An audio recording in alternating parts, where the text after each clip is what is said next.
এই পর্যায়ে আমরা কথা বলবো ডাটা মাইনিং বা ডাটা স্ক্র্যাপিং নিয়ে। ডেটা স্ক্র্যাপিংকে সাধারণত আমরা ওয়েব স্ক্র্যাপিং বলি। এটার মানে হচ্ছে যে কোনো ওয়েবসাইট থেকে ইনফরমেশন কালেক্ট করে সেগুলোকে একটা স্প্রেডশিটে বসানো। শুনতে এই ব্যাপারটা একটু সহজ মনে হলেও ব্যাপারটা কিন্তু অনেক কঠিন। এই ব্যাপারটা আমরা পুরোপুরি ধাপে ধাপে শেখার জন্য আপনাদেরকে স্ক্রিনে নিয়ে যাই। যখন আমরা ডাটা এন্ট্রির কাজ করি আমাদেরকে কিন্তু অনেকগুলো ডাটা একসাথে কালেক্ট করতে হয়, এবং যখন আমরা ম্যানুয়ালি একটা একটা করে বসাই তখন কিন্তু আমাদের অনেক সময় লাগে। তো এই ক্ষেত্রে কি করতে পারি আমরা, যে ডাটা স্ক্র্যাপ করতে পারি। তো এটার জন্য প্রথমে আমরা দ্য ইয়েলো পেজেসে এসেছি।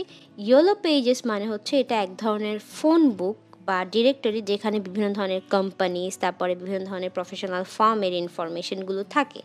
তো আমরা প্রথমে যেটা করব, দ্য রিয়েল ইয়েলো পেজেসে এসে সার্চ করব। এখানে ধরুন আমরা যে কোনো ধরনের একটা বিজনেস সার্চ করতে পারি, যেমন হচ্ছে যে আমরা ধরুন মার্কেটিং কনসালটেন্টদেরকে সার্চ করব হচ্ছে এখানে থেকে। লোকেশনটা এখানে সেট করে দিলাম। দেওয়ার পরে ধরেন এখানে আমরা একটু নিচে যাই, নিচে যাওয়ার পর আপনি দেখতে পাবেন যে এখানে কত ডেটা এসেছে। অর্থাৎ এখানে আমরা জাস্ট এখানে দেখি প্রায় 427টার মতো ডেটা এসেছে। এখন যদি আপনি এগুলোকে ম্যানুয়ালি করতে চান তাহলে কিন্তু এটা করতে আপনার অনেক সময় লাগবে। তো এর জন্য সাধারণত আমরা একটা টুল ব্যবহার করে থাকি। এই টুলটা হচ্ছে ইনস্ট্যান্ট ডাটা স্ক্র্যাপার এক্সটেনশনটা। এটা সাধারণত গুগলের একটা এক্সটেনশন, গুগল ক্রোমে থাকে। তো আমরা এটা অলরেডি সেট করে রেখেছি, এর জন্য আমাদের এখানে রিমুভ ফ্রম ক্রোম দিচ্ছে। তো আপনার ক্ষেত্রে কি করবেন, অ্যাড টু ক্রোম দেওয়া থাকবে। তো আপনি এটাকে ক্রোমে অ্যাড করে নিলে এখানে আপনি দেখতে পাবেন।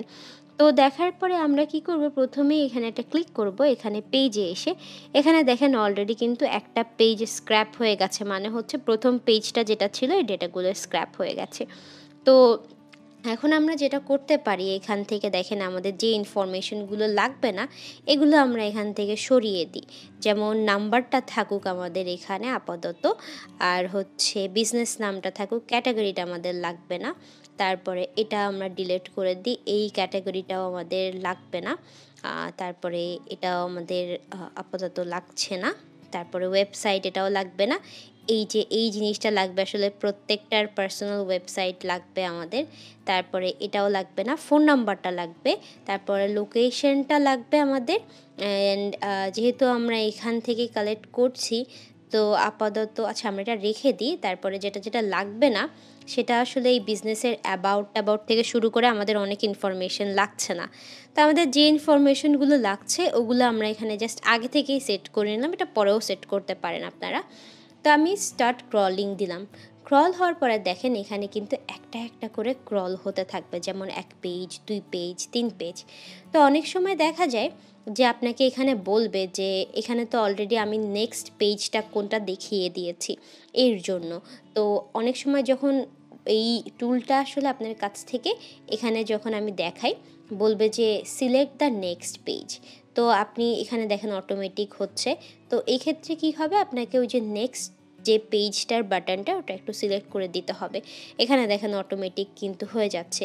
এবং আমাদের যে ডেটাগুলো এখান থেকে আমরা যদি দেখি, এই যে ইনস্ট্যান্ট স্ক্র্যাপার, এটা কিন্তু অলরেডি 12টা পেজ স্ক্র্যাপ করে ফেলেছে। এবং দেখেন এখানে টাইমও দেখাচ্ছে কিন্তু কতটুকু টাইম লাগছে, মাত্র 42 সেকেন্ডস লাগছে। মেবি 1-2 মিনিটের মধ্যে পুরোপুরি এটা হয়ে যাবে। তো একদম হয়ে গেছে, পুরা সবগুলাই হয়ে গেছে। হয়ে যাওয়ার পরে এখন আমরা যেটা করতে পারি, এটাকে এক্সেলে ডাউনলোড করতে পারি। আপাতত বিভিন্ন ধরনের ফরম্যাট আছে, আপাতত এক্সেলে ডাউনলোড করি। এক্সেলে ডাউনলোড করে এখানে দেখেন আমরা জাস্ট ভিউ দিই। এখানে দেখেন পুরাপুরি কিন্তু এই ইনফরমেশনগুলো বসে গেছে। এখন আমাদের যতটুকু প্রয়োজন, আমাদের যেটা যেটা প্রয়োজন সেটা অনুসারে আমরা কি করব, এগুলোকে আসলে সেট করতে থাকবো। যেমন বিজনেস নেম, তারপরে হচ্ছে এখানে ওয়েবসাইট, এগুলোকে আমরা আমাদের প্রয়োজনীয়তা অনুসারে আমরা এডিট করে নিব। এখানে আমরা একটু এডিট করে নিই। আমরা এটার উপরের অংশটাকে পুরোপুরি আমাদের মতো করে সেট করে নিলাম এটা। তারপরে এটার ফন্টটা আমরা একটু পরিবর্তন করব। ফন্টটা পরিবর্তন করে এখানে ফন্টটা একটু বাড়িয়ে দিব, এবং আমাদের যে ইনফরমেশনগুলো লাগবে সেগুলো আমাদের প্রয়োজন অনুসারে আমরা বাড়াচ্ছি। বাড়ানোর পরে এখানকার ভিতরের যে কালারটা আছে সেটা আমরা আপাতত এটা রাখবো। এটাকে আমরা জাস্ট হালকা একটু বাড়াবো। এখন এগুলোর যে অ্যালাইনমেন্ট আছে এগুলো আমরা আসলে ফিক্স করে দিব। এখানে দেখেন অনেকগুলো কোম্পানির ওয়েবসাইট কিন্তু নেই। তো যে ক্লায়েন্টগুলো এখানে ওয়েবসাইটগুলো চায়নি বা ওয়েবসাইটগুলো যেগুলোতে নেই ইনফরমেশন, তো সেগুলো আমরা আসলে এখান থেকে ডিলিট করে দিলেও হবে। যেহেতু আপনার ক্লায়েন্ট যেটা বলে দেয় সেটা অনুসারে আপনি জাস্ট কথা বলে নিবেন। এরপরে পুরার যে ফাইলটা আছে আপনি পুরা ফাইলটাকে আমরা জাস্ট সিলেক্ট করে নিই। সিলেক্ট করে আমরা যতটুকু আমাদের ডেটা ছিল অর্থাৎ ২৭ পর্যন্ত ডেটা ছিল, এটাকে আমরা এই পুরোটাকে অ্যাকচুয়ালি এখানে সেট করে নিলাম। নেওয়ার পরে এখন আপনি এটা দেখতেই পাচ্ছেন যে আমাদের যে ডেটাগুলো আছে, আমরা একটু বড় করে আপনাদেরকে দেখাই। খুব সুন্দরভাবে কয়েক মিনিটের মধ্যেই কিন্তু আমাদের পুরো কাজটা হয়ে গেল। এখন আমরা এটাকে সেভ করে আমাদের ক্লায়েন্টকে জমা দিতে পারবো। এছাড়াও অসংখ্য টুল আছে যেগুলো ব্যবহারের মাধ্যমে আমরা খুব সহজে স্ক্র্যাপ করে নিতে পারি। এতক্ষণ আমরা কিন্তু দেখলাম যে কিভাবে আমরা ইনস্ট্যান্টটা ব্যবহার করলাম। এছাড়া ওয়েব রিসার্চ স্ক্র্যাপিংয়ের অনেকগুলো টুল আছে, যেমন ওয়েব স্ক্র্যাপার।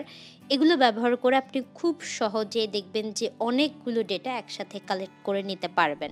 এতক্ষণ ধরে আমরা শিখলাম কিভাবে আমরা ডাটা মাইনিং বা একটা ওয়েবসাইট থেকে ডাটা স্ক্র্যাপিং করব। এই যে ডেটা স্ক্র্যাপিং এর কাজটা, এটা কিন্তু ডেটা এন্ট্রির জগতে অনেক গুরুত্বপূর্ণ একটা কাজ। তাই মনোযোগ দিয়ে এটা শিখবো এবং এটা অনেক ভালোভাবে আমরা প্র্যাকটিস করব।